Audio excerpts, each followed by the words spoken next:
আসসালামু আলাইকুম ভিউয়ার্স, মালা ভয়েসের পক্ষ থেকে আবারও স্বাগত জানাচ্ছি আপনাদেরকে। এখনকার যে সংবাদটি সেটি হচ্ছে ট্রান্সজেন্ডার নারীদের নিয়ে। ট্রান্সজেন্ডার নারীদের নারী মনে করেন না ব্রিটিশ প্রধানমন্ত্রী কেয়ার স্টারমার। তিনি সম্প্রতি একটি পত্রিকার আপডেটে এই ঘোষণা দিয়েছেন।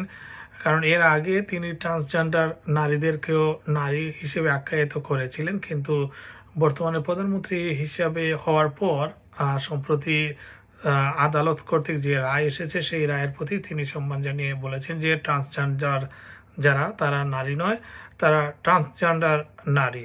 সো এই নিউজটি আজকে বিবিসিতে এসেছে। সেখানে প্রধানমন্ত্রী স্যার কেয়ার স্টারমার তিনি বলছেন যে এখন আর তিনি ট্রান্সজেন্ডার নারীদেরকে নারী হিসেবে গণ্য করেন না।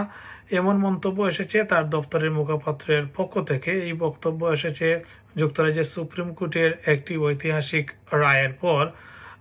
অর্থাৎ সুপ্রিম কোর্ট সম্প্রতি যে রায় দিয়েছে সেটি গত সপ্তাহে দেওয়া হয়েছে। সেই রায়ে বলা হয়েছে যে নারী বলতে আইনগত বোঝানো হয়েছে একজন জৈবিক নারী, অর্থাৎ জন্মগতভাবে নারী হিসাবে জন্ম নিবেন তারাই হচ্ছে নারী। আর যারা পুরুষ থেকে নারীতে রূপান্তরিত হন তাদেরকে আদালত বলছে যে তারা ট্রান্সজেন্ডার নারী, তারা জৈবিক নারী নয়।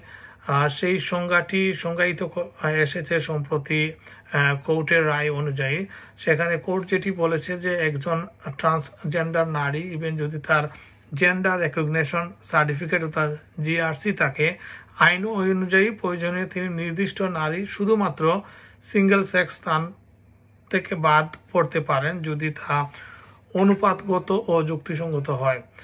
আর স্যার কেয়ার স্টারমারের এই বক্তব্যটি কেন সামনে চলে এসেছে, এর কারণ হচ্ছে 2022 সালের মার্চে যখন স্যার কেয়ার স্টারমার বিরোধী দলের নেতা ছিলেন তখন তিনি টাইমস পত্রিকাকে একটি ইন্টারভিউ দিয়েছিলেন। সেখানে বলেছেন যে নারী মানে একজন প্রাপ্তবয়স্ক মহিলা এবং সেই সঙ্গে ট্রান্স নারীরাও নারী।